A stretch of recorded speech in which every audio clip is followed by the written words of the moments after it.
유 교수님, 이제 이런 논란이 계속 됐는데 정작 배달의 민족은 사과를 하면서도 수수료 체계 개편에 대해서 뒤로 원래 돌아가기 어렵다는 취소하진 입장을 않겠다. 분명히 한 것 예. 같아요. 이게 공정위 결합 승인에도 별 문제가 없다고 자신해서 그런 건지 아니면 영업상 대주주의 문제 때문에 불가피한 건지 어떻게 보십니까? 예, 지금 방금 이제 김 변호사님 말씀하신 네. 부분까지 포함해서 둘 다라고 생각을 합니다. 그러니까 경쟁시장 즉 공정위에 대해서 예를 들어 특히 이제 뭐 배달민족뿐만 아니라 네. DH 같은 경우는 그 대변하는 입장에서는 시장 자체가 그러니까 지금 이런 어떤 배달 앱이라는 것 부분하고 지금 이제 온라인 이커머스 부분이 지금 겹쳐지고 있는 부분들이 있습니다. 예, 어떤 건가요? 예를 들어서 음식 배달이면 압도적으로 이제 이런 배달의 민족이나 DH 그룹 세 개가 거의 이제 독점적 구조를 가지고 있습니다만 예. 그렇지 않고 예를 들어서 아침에 그 아침 식사용 뭐 음식 배달 이런 게 있거든요. 음식이 아니라 그 식재료 배달. 예. 그럼 이건 도대체 음식입니까? 아닙니까라는 이런 좀 대단히 어려운 그 질문에 빠지게 됩니다. 그러니까 그런 부분으로 빠지면 예를 들어서 쿠팡을 집어넣어 버리면 전체적인 시장 점유율이 확 떨어집니다. 그렇죠. 이게 이제 공정위 기업 결합 심사에서 상당한 논쟁이 될 거라고 생각을 합니다. 두 번째는 뭐냐면 현재 DH의 즉 딜리버리 히어로가 직면하고 있는 또는 그들로부터 압박이 상당히 크다고 저는 느끼고 있습니다. 네. 그래서 그런 점에서 이 정도까지 어떤 전 국가적인, 전 국민적인 공분을 불러일으켰거든요. 네. 심지어는 흔히 하는 농담으로 그런 좀 우스갯소리 좀 돌아다닌답니다. 예. 그 배달의 민족이 아니라 배신의 민족이다. 배신의 민족. 또는 뭐 네. 배달은 민족이다. 배달은 그러니까 그동안에 민족이다. 이제 예. 배달의 민족이 애국심 마케팅을 통해서 이렇게까지 국민적 사랑을 받았거든요. 근데 결국 그걸 다 팽개치고 결국 독일 기업으로 탈바꿈한 다음에 그 다음에 소상공인이라는 정말 국민적인 사회적 약자의 입장을 그냥 그것도 내팽개치고 매출도 극대화 또는 수익으로 극대화로 바로 치달았던 어떤 상황이 있기 때문에 이제 그럼에도 불구하고 본다면 하나는 공정거래위원회에서 법리적 또는 어떤 법조문이나 시장 전체에 대한 정의를 따질 때 결코 불리하지 않을 것이다. 라는 포인트하고 두 번째 같은 경우에 현재 체계에서 물러설 경우에 나중에 결국에는 수수료 인상이 불가할 것이다, 어려울 것이다 라는 두 가지 판단이 동시에 있는 걸로 생각이 됩니다. 네, 뭐 그런 측면이 굉장히 있는 것 같은데 교수님, 이게 이제 플랫폼 사업자 아닙니까? 상당히 초기에 투자를 굉장히 많이 한 투자이고 또 투자하는 과정에서도 AI 알고리즘을 이용해서도 계속 비용이 들어가야 되기 때문에 이런 사업자들의 좀 고유한 특성도 투자를 계속해서 나가야 할 수밖에 없는 특성도 있기 때문에 이 수수료 체계 개편만으로 이 기업을 이렇게 매도하는 것은 또 문제가 있지 않나 이런 반론도 있는 것 같아요. 어떻게 보십니까? 네. 그게 이제 현재 이제 플랫폼 기업이 가지고 이제 네. 직면하고 있는 그 딜레마가 바로 거기에 있는 것 같습니다. 네. 그래서 이제 플랫폼 기업의 어떤 특성 자체가 가능하면 즉 이제 양면 시장이라고 우리는 부르고 있습니다만 판매자고 그러니까 즉 이제 사는 사람과 파는 사람을 가능한 많이 끌어모아야 됩니다. 네. 근데 많이 끌어모으려면 역시 좋은 플랫폼 위에 수수료를 받지 않는 이게 가장 최저인 거죠.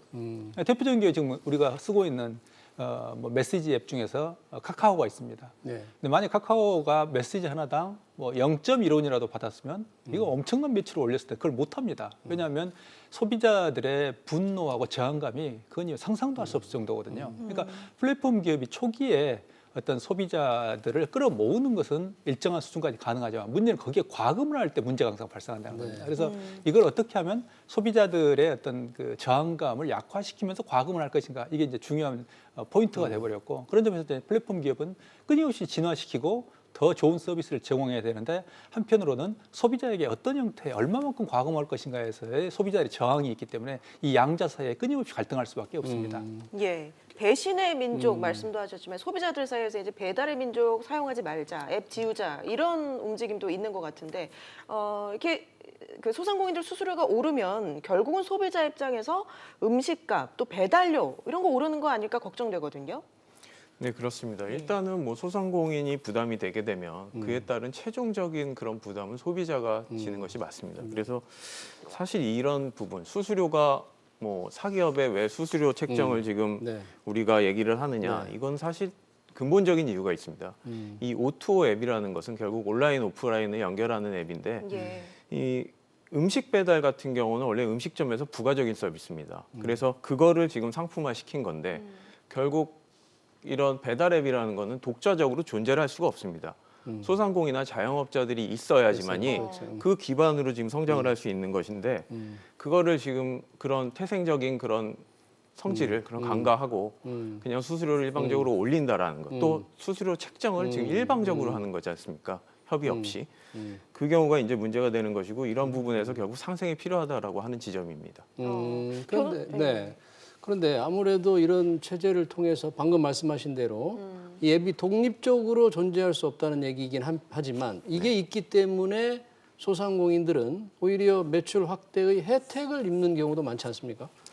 네, 근데 그런 매출 확대의 경우에도 좀 일부에 편중이 되는 현상이고 그 이제 깃발 꽂기의 문제점을 시정하기 위해서 했다라는 부분인데 깃발이라는 게 사실은 실제 그 음식점 위치가 아니고 가공적으로 임의적으로 설정한 위치입니다. 예. 그렇게 수십 개, 수백 개의 그런 깃발을 꽂게 되면 가까운 부분이 노출이 되게 되는데 그 경우는 결국 그런 자금력이 풍부한 그런 음식점에게만 편중이 되는 현상이고 또 실제 이 부가적인 수익이 창출됐느냐, 부가적인 매출이 창출됐느냐 문제는 실제 그렇게 크게 차이가 없다라는 기존의 음식점에서 자체 매출이 줄고 그게 전환이 됐을 뿐이지 어떤 파이가 전체적으로 커졌다라고 해석 안 하는 부분들도 있습니다.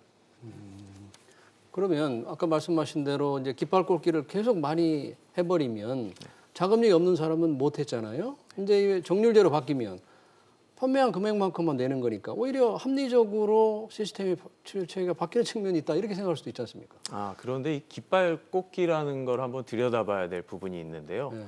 사실은 음식점의 위치는 사업자 등록증에 적혀져 있는 그 위치 하나가 맞습니다. 예. 근데 이거를 여러 군데의 위치로 설정할 수 있게끔 했다라는 것 자체가 그건 배달의 민족이 수수료를 늘리기 위해서 했다라는 걸로 좀 보이는 부분이 있거든요. 근데 그런 걸 고려하면 이 깃발 꽂기의 폐해는 자신들이 어느 일부 책임이 있는 부분인데 그걸 없애기 위해서 지금 다시 정률제로 바꾸겠다 하는 건 좀 아이러니한 부분이 있는 것 같습니다. 교수님 방금 깃발 꽂기의 폐해 변호사님께서 지적을 해주셨는데 어떻게 보십니까? 이 깃발 꽂기라는 건 이제 플랫폼 비즈니스에서 하는 일종의 버그를 악용하는 이런 사례하고 유사합니다. 그래서 예를 들어서 이제 세 개를 이제 깃발 세 개를 하게 돼 있습니다만 계속 그 이제 가공의 어떤 위치 또 가공의 어떤 정보를 가지고 심지어는 이제 1,000만 원의 어떤 케이스가 발견이 됐냐면 1,000만 원의 어떤 광고비를 내 가지고 깃발 200개를 꽂는 이런 사례가 좀 발견이 됐습니다. 근데 이것들을 이런 어떤 시장을 흐리는 시장을 혼탁하게 만드는 이런 일종의 불합리한 것들을 척결해야 될 책임을 플랫폼에서 가지고 있습니다. 왜냐하면 플랫폼이라는 그 본질 자체가 소비자와 공급자, 양자가 만나는 시장이기 때문에 예를 들어서 그런 가짜의 정보가 범람한다면 결국 소비자들은 떠나게 되는 거거든요. 그래서 그 부분을 척결하기 위해서 뭐 수수료율을 어쩌고 하는데 이건 사실 논리적으로 앞뒤가 안 맞는 말이고요. 수수료율을 조정하기 또는 예를 들면 정액제를 뭐 이걸 뭐 어떻게 하기 이전에 자신들의 어떤 플랫폼 즉 자기 기업의 발전을 위해서 또는 플랫폼 사업의 건전한 자기 발전을 위해서 결국에 먼저 이런 어떤 문제들을 즉 깃발 꽂기 같은 문제를 척결해야 되는 것이기 때문에 근데 이 부분을 그동안에 이제 배달의 민족이 제대로 오히려 못하고 있었다는 문제가 있었던 것이죠. 예. 네, 네. 김 변호사님 뭐 어떻게 보십니까? 그 깃발 꽂기라는 문제가 또 하나 그런 허위 정보 제공이라는 문제도 있지만 그것 때문에 그 같은 프랜차이즈를 하는 그런 지점들끼리 그런 그 자기네들 그 영업 구역을 뺏기는 것이 아닌가 하는 그런 다툼이 굉장히 많습니다. 그래서 문의도 많이 들어오고 있는데요. 그런 부분이 부가적으로 그런 경쟁이 좀 불공정한 수단을 통해서 허위 정보, 허위 위치를 제공을 해서 자기네들 음식 배달을 더 많이 하는 그런 문제들이 좀 생기고도 있습니다. 예. 상황이 이렇다 보니까 지자체 차원에서 우리 공공 배달앱 만들겠다. 그러니까 수수료 0%죠. 이런 움직임이 많이 일고 있는 것 같습니다. 예. 그래서 지금 이번에 이제 뭐 전북에선가 뭐 배달의 명수 군산입니다. 예, 네. 군산이군요. 예. 예.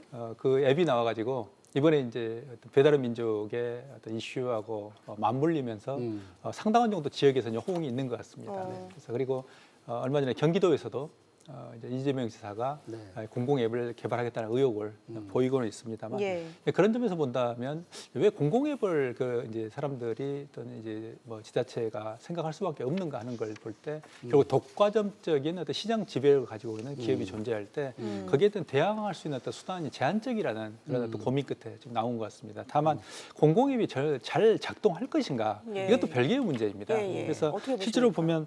보면 지금 그 정부하고 지자체가 만든 공공 앱이 몇 개냐면 322개가 있었습니다. 아, 지금 그렇게 현재 많습니까? 있는데 현재 지금 그 정부 어떤 감사를 받고 지적된 게 70%가 부실하다라는 네. 지적을 받고 있고 뭐 비근한 예로 서울시 같은 경우도 예를 들면 집으로라든지 뭐 이런 앱을 만들어서 그거 한 10억 원 정도 들여서 만들었습니다만 그게 결국에 작동을 못하고 아무도 모르는 것 같은데요. 그걸? 그 기사님들조차도 이제 그걸 네. 외면하는 이런 상황이 네. 돼버렸기 때문에 결국엔 만드는 것도 중요하지만 어떻게 유지 관리하고 어떻게 즉 플랫폼 기업들이 가지고 있는 다이내미즘 또 그리고 그들의 생존력을 어떻게 잘 흡수할 것인가 하는 것들이 또한 중요한 과제가 될 것 같습니다. 김 변호사님 어떻게 보십니까? 공공앱이라는 것이 뭐 국민의 세금으로 이게 만드는 건데 마케팅 능력도 떨어지고 또 집계 효과도 적으면 세금만 낭비하는 꼴이 되지 않을까요?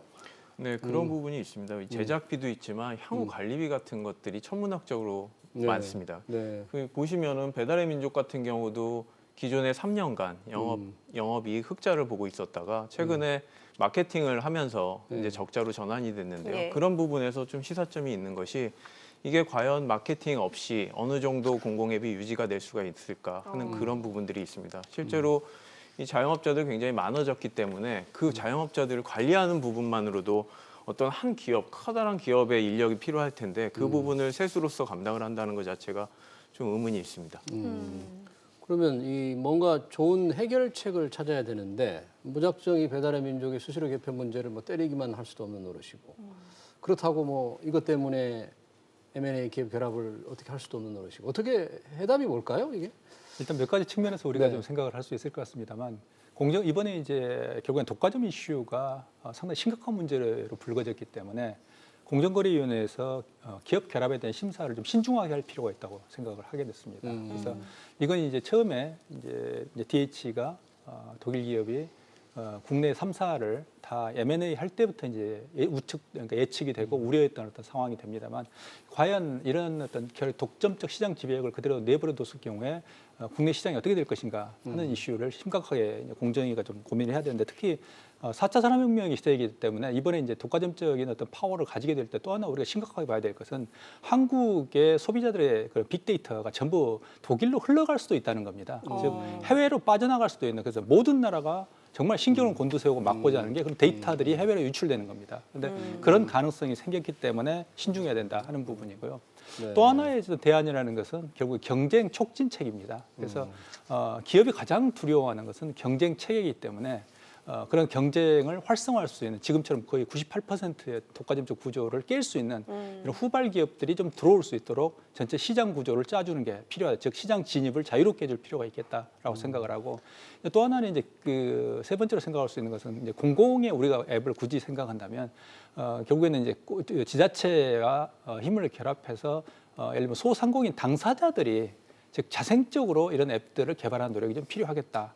그게 일종의 공공앱이라고 볼 수 있는 거거든요. 알겠습니다. 마지막으로 변호사님 간단하게 부탁드립니다. 네, 저는 이게 사전적인 예방법이 필요하다고 생각을 합니다. 이 프랜차이즈 같은 경우 가맹사업법이 규율을 하고 있고, 그다음에 대리점법 같은 경우는 대리점 같은 경우 대리점법이 규율을 하고 있거든요. 불공정 행위에 대해서.